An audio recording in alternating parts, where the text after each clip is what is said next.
So what's been going on with Ryanair and the Spanish airports? Because it seems like there's been a major war on words and it's not looking good for Ryanair in Spain. Now, you've probably seen a lot about it in the news. You probably would have also seen the sensationalist headlines too. So I thought I'd summarise everything that you may have seen and heard about it in this video to let you know as well how it's going to affect your holiday moving forward if you're looking to come to Spain either on holiday or maybe for a weekend break. But anyway, let's take a look at what has been said because, well, I'm already seeing some headlines, funnily enough, in like the Manchester Evening News and also on other regional Spanish websites too. We've seen the headline, Ryanair pulls out of Tenerife Airport. Another headline, Ryanair cancels Canary Island flights. I mean, this is quite scary stuff actually, particularly if you have a winter break booked to any of the Canary Islands this winter and you're wondering what's going to happen to your flight.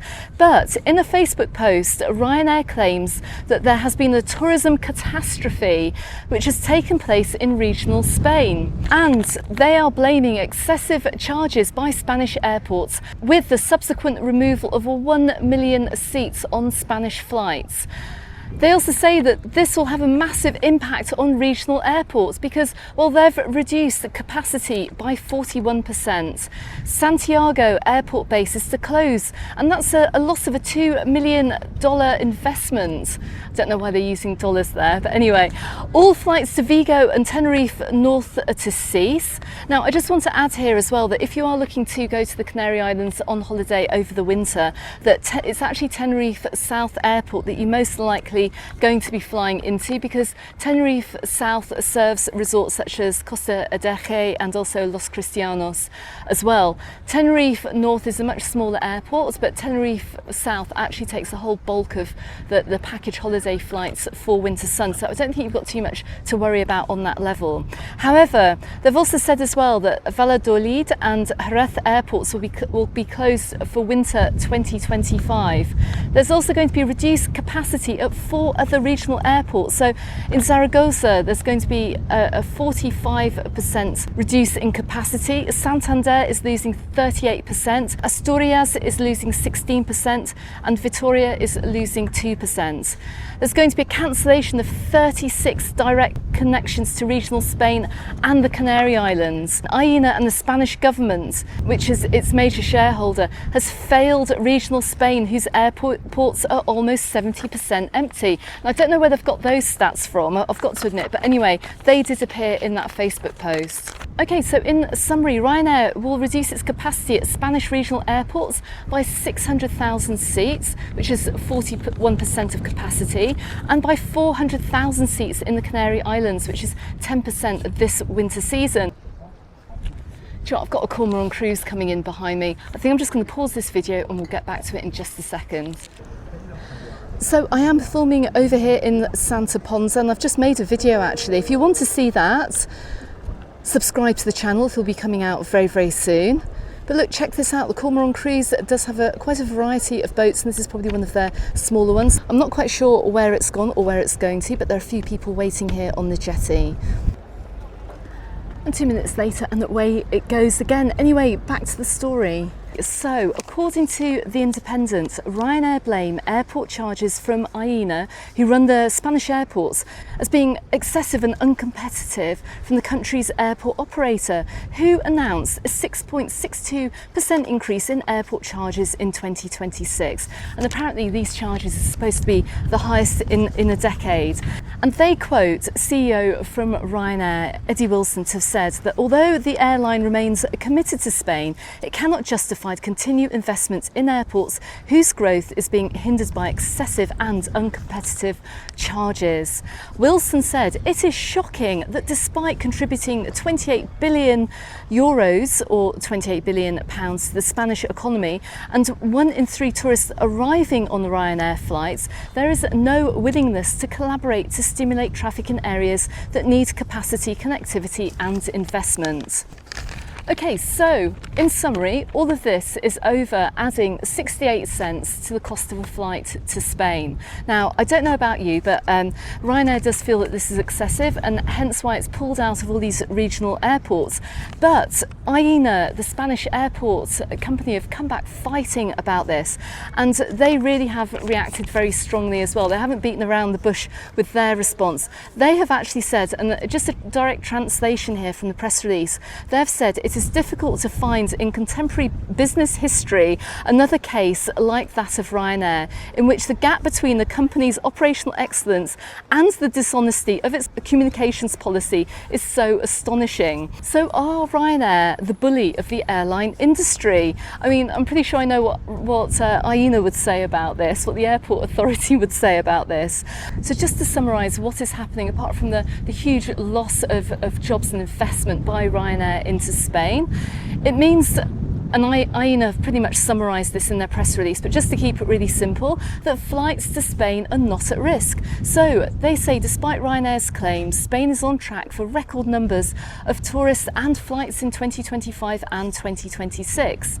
They also say as well that the airport fee rise won't affect tickets, and this is really important. As I said, Aena's plan to increase is just 68 cents per passenger, so it's so small, it's such a small increase on the price of a flight that it's not going to affect your decision to come on holiday. At least I wouldn't think it would do. I think you've got greater cost increases than that to worry about.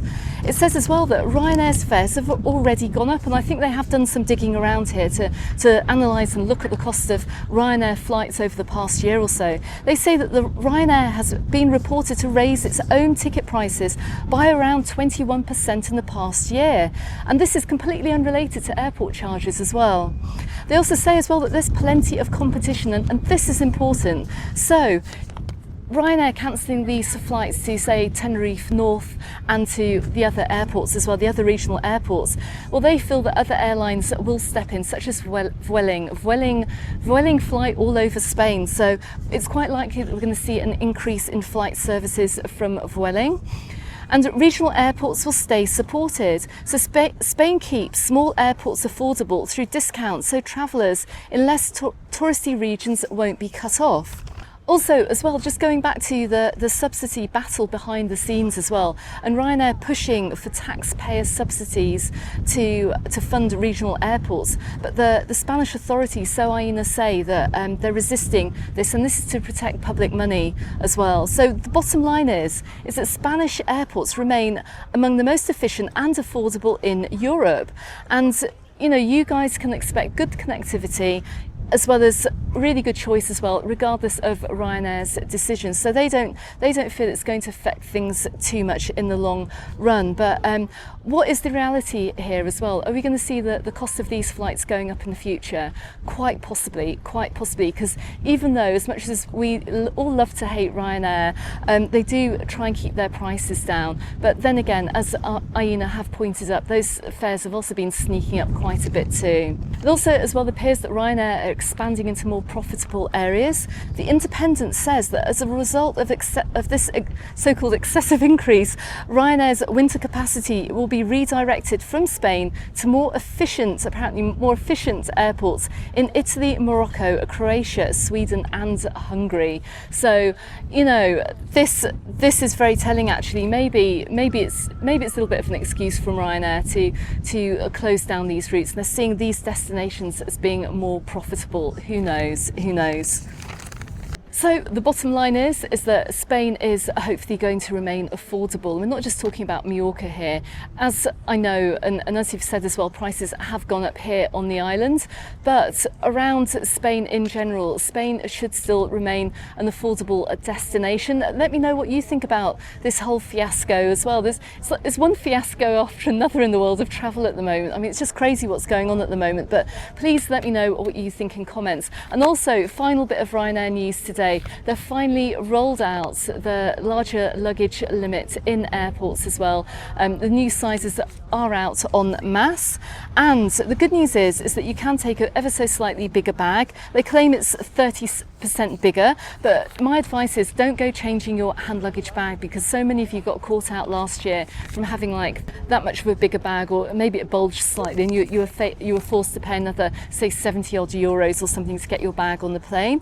But the new sizing is 40 centimetres by 30 by 20, and that's now in place in all of the airports for Ryanair flights. So at least that's a little bit of good news. But also as well, a little bit of bad news as well, that Ryanair staff as well are being given greater commissions to catch travellers that are carrying bags that are slightly too big as well onto flights. So watch out for that. They're still going to be checking, and they're still going to be fining you as well to carry the bags. Oh my goodness, it's got so windy here. Is my hat going to blow away? Anyway, everyone, that's just a little bit of low-cost airline news for today. I had to just try and summarise it in the video as well, and just let you know what's going on. It's not going to affect things over here in Mallorca, but we could see a bit of a price increase next year, but that's going to be by 68 cents if you don't factor in the whole price increase by Ryanair anyway. Might be time to start shopping around the low-cost airlines for your flight, and also taking a wider look at package holidays too. And if that's something you want to do, check out the link in the description text below. Remember, book early as well. Try and book early and try and get the most out of the good offers. Anyway, everyone, thank you very much for watching. I'm going to drop a couple of videos appearing both here and here on YouTube. Don't forget to join us over on the Mallorca Under the Sun Facebook group and on my Instagram too. Subscribe to the channel if you haven't done so already. I shall be back with my island update on Monday. In the meantime, thanks for watching, and I shall see you on the next one. Bye for now.